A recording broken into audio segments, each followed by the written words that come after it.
कि उन्होंने अगर ये नहीं कहा, जब शिलान्यास के अवसर मंच से उन्होंने ये कहा कि जो बुजुर्ग, जो बीमार लोग जो केदारनाथ धाम नहीं जा सकते हैं, वो यहीं केदार बाबा के दर्शन करेंगे। हरिद्वार से लेकर गंगोत्री तक, हरिद्वार से लेकर केदारनाथ, बद्रीनाथ, यमुनोत्री तक के जितने व्यापारी हैं, छोटे मोटे व्यवसाय करने वाले लोग हैं, वो बेवकूफ़ हैं क्या? वो नहीं पता कि तुमने यात्रा को कैसे डाइवर्ट करवाया।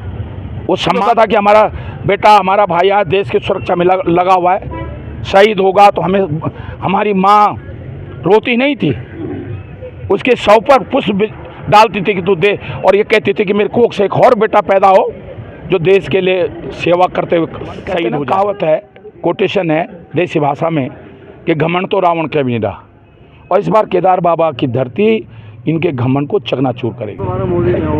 ऐसा है भैया, सुन लो, अब मैं उनकी बात पे नहीं कर रहा हूँ। हरक सिंह रावत की दाढ़ जो है आज भी जो है, क्यों अगर हरक सिंह रावत इतना कमज़ोर है तो ईडी तुम्हारी सबसे बड़ी एजेंसी है, सीबीआई सबसे बड़ी एजेंसी है ईडी, तो हरक सिंह रावत अगर कमज़ोर होता तो तुम ईडी और सीबीआई भेजते? भाई कमज़ोर आदमी के लिए भेजता कोई ईडी और सीबीआई? जो सबसे कहीं ना कहीं लोकसभा चुनाव हो रहा था, तुमने ईडी भेज दी, सीबीआई भेज दी। और मैं तो कह रहा हूँ, मैंने तो ईडी वालों से भी कहा 1 रुपये का, 1 करोड़ तो छोड़ दो, 1 लाख तो छोड़ दो, अगर 1 रुपये का घोटाला निकल जाए, एक पाखरो टाइगर सफारी में गढ़वाल के भले के लिए बना रहा था, लाखों लोगों को रोजगार मिलता, दिल्ली से लेकर कोटद्वार तक, जौलीग्रांट से लेकर कोटद्वार तक इतने होटल बनते थे, रिसोर्ट बनते, पूरी दुनिया के लोग जो टाइगर देखने के लिए आते वो पाखरो टाइगर सफारी देखने के लिए आते। मेरा जुनून था कि 2/3 हिस्सा पौड़ी जिले का गढ़वाल का हिस्सा जो है कॉर्बेट में है, और दुर्भाग्य से गढ़वाल से जो है कॉर्बेट को व्यापार नहीं मिल पा रहा, यहाँ को लोगों को रोजगार नहीं मिल पा रहा है। अगर मैं पाखरो टाइगर सफारी बना रहा था, कुछ लोगों को तकलीफ हुई, कुछ लोगों को लगा भाई ये तो उस ऊंचाई को छू लेगा। आज पाखरो टाइगर सफारी बन गई होती तो कोटद्वार की जमीन, कोटद्वार, ऋषिकेश, पूरा दिल्ली तक जो है इतना व्यापार बढ़ गया होता कि लाखों करोड़ों लोगों को रोजगार मिला होता, क्योंकि पूरी दुनिया जो है पाखरों में, कॉर्बेट में टाइगर देखने के लिए आती है। पागल है लोग। तो कहा जाता है कि ईडी सीबीआई ने हरक सिंह रावत की नस दबा रखी, इसलिए वो दूसरी पार्टी में भेज दी। अब देखिए, अब ऐसे तो देखिए, सुनो, ये सवाल जो लोग कह रहे हो, ये सवाल उन्होंने मनीष खंडूड़ी से क्यों नहीं पूछा जब मनीष खंडूड़ी कांग्रेस से एमपी का चुनाव लड़ा? मतलब हरक सिंह की बात आई तो सारी कमियां हरक सिंह में निकल जाती हैं। जब खंडूड़ी जी का लड़का भाजपा कांग्रेस से एमपी का चुनाव लड़ रहा था, तब कमी नहीं नजर आई आपको? जब विजय राजा सिंधिया और उनका बेटा माधवराव सिंधिया कांग्रेस से राजनीति कर रहा था, तब तो नहीं किसी ने कहा। अभी मेनका गांधी जी और माने सोनिया गांधी जी जो है एक दूसरी पार्टी में, तब कोई नहीं कह रहा है। भाई हर व्यक्ति का अपना व्यक्तित्व है। अब तुम माना एक चैनल में हो, दूसरा तुम्हारा भाई अगर दूसरे चैनल में चले जाए तो हम कहेंगे कि यार तुम एक ही चैनल में क्यों नहीं आए? अब एक मिलिट्री में भर्ती होता है, एक पुलिस में भर्ती होता है, तो हर व्यक्ति का अपना विचार है। नहीं, कई बार जो है बाहर के लोग मान जाते हैं और घर के लोग नहीं मानते। तो ये कहना कोई नस नहीं है। अरे ना सोते तो हरक सिंह रावत इतना चिल्लाता। हरक सिंह रावत तो चाहता है कि भेज दो जेल में, तो कहा उन्होंने ईडी वालों से, जब मैं अभी बुलाया था उन्होंने मेरे को, जैसे मैंने ईडी के सामने धरना दिया, वो वीडियो बना रहे थे ऊपर में ऑफिस से, तो मैंने कहा भाई छिप के क्यों वीडियो बना रहे हो, सामने आके बनाओ ना। जब उन्होंने तुरंत, उसके बाद मुझे मालूम था जिस दिन मैंने ईडी के घेराव में दाड़ा में वहाँ, तो मुझे पता था अब सम्मान आने वाला है मुझको। तो कह रहे साहब हम तो सोच रहे थे कि आप नहीं आओगे। मैंने, मैं क्यों नहीं आऊँगा? कह रहे हम जेल भेजेंगे। मैंने कहा मैं तो तैयारी के साथ आया हूँ जेल भेजोगे? कोई नेता कोई चोरी ठकती डाल के थोड़ी जेल जाएंगे। मैंने कहा भाई एक अच्छे काम के लिए जाएंगे, गढ़वाल के हित के लिए, उत्तराखंड के हित के लिए, नौजवान को रोजगार देने के लिए हम पाखरो टाइगर सफारी बना रहे थे। अगर हमने अच्छा काम किया, और अच्छे काम में अगर देखो, मन चंगा तो कटौती में गंगा। अगर अब मन साफ हो ना, तो दुनिया की बड़ी से बड़ी एजेंसियों के साथ आदमी टकरा सकता है। देखो आदमी का मन जानता है। हम आंखें बंद करें, थोड़ी देर के लिए आंखें बंद करें, बचपन से लेकर हमने क्या अच्छा क्या बुरा क्या, आपका मन बता देगा। सबसे बड़ा दर्पण, आप नहीं बता सकते कि मैं क्या अच्छा हूँ कि बुरा हूँ, मेरा मन बता सकता कि मैं अच्छा हूँ या बुरा हूँ। इसलिए जब मन सही होता है ना, और मैं तो छात्रानी से आया हूँ, मैंने तो जेल जाना तो मेरे लिए ऐसा है कि एक बार किसी ने कहा आप पे 35 मुकदमे दर्ज है, तो मैंने कहा जो दिल्ली में बैठ के राजनीति करते हैं उन पे होंगे मुकदमे दर्ज।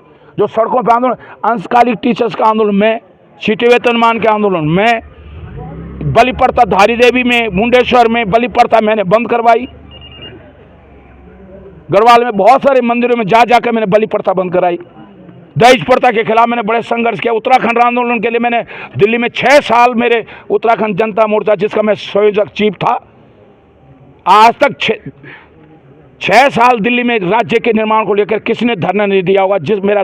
जिसका मैं चीफ था, गैर राजनीतिक संगठन मैंने बनाया था, रोज हर दिन हर हफ्ते में पार्लियामेंट में प्रदर्शन कराता था। जिस दिन मुझ पर नगर कांड हुआ, मैं कोटद्वार के रास्ते जो 145 बसें मेरे साथ गई, 19 पुलिस के बैरियरों को तोड़ते हुए गढ़मुक्तेश्वर पुल पे पुलिस ने जाम लगा रखा था, उसको उखाड़ते हुए मैंने दिल्ली तक सुरक्षित पहुंचाया। जो मेरे साथ कोटद्वार के रास्ते, नजमात के रास्ते उत्तराखंड आंदोलन में 94 लोग गए।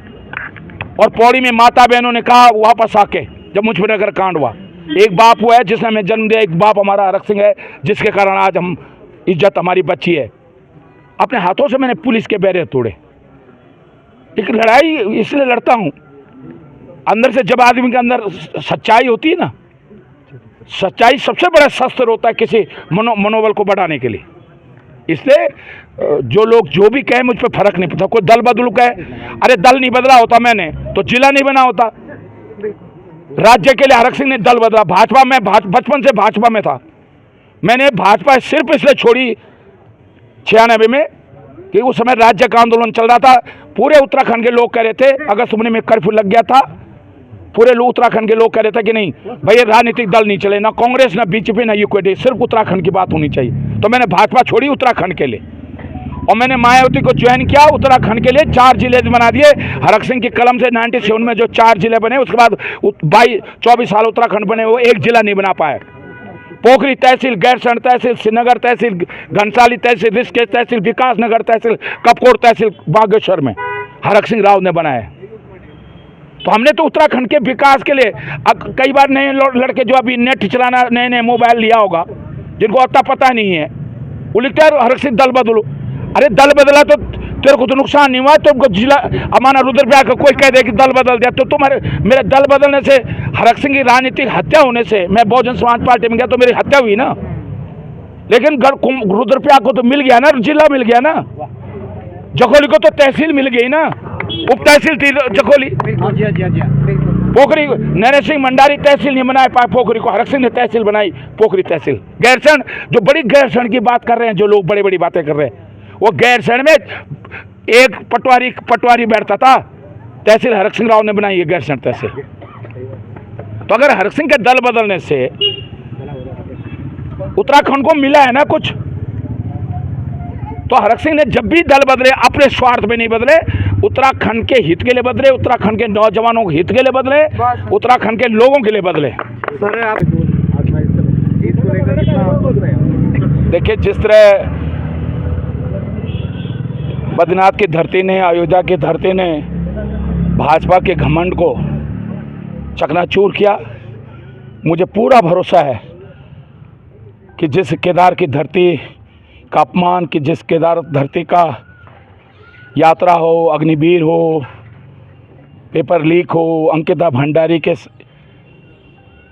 स्वाभिमान और उसकी हत्या हो, तमाम जो मुद्दे हैं, मुझे पूरा भरोसा है कि केदार घाटी की जनता का आशीर्वाद और केदार बाबा का आशीर्वाद इस बार भाजपा के इस जो रावण के तहत जो घमंड हो गया भाजपा को, उस घमंड को चकनाचूर करेगा, ये मुझे पूरा भरोसा है।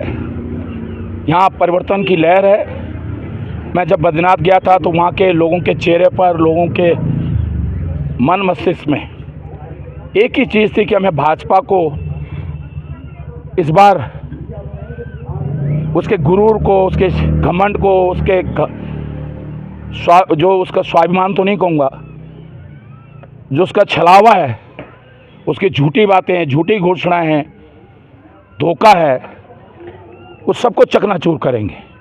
और मुझे पूरा भरोसा है कि केदार बाबा का आशीर्वाद कांग्रेस को मिलेगा, मेरे छोटे भाई मनोज राउत को मिलेगा। और जिस तरह माहौल बन रहा है, हमारी सारी बहनें, हमारे नौजवान, हमारे कार्यकर्ता, हमारे पास जनशक्ति है, हमारे पास भावना है।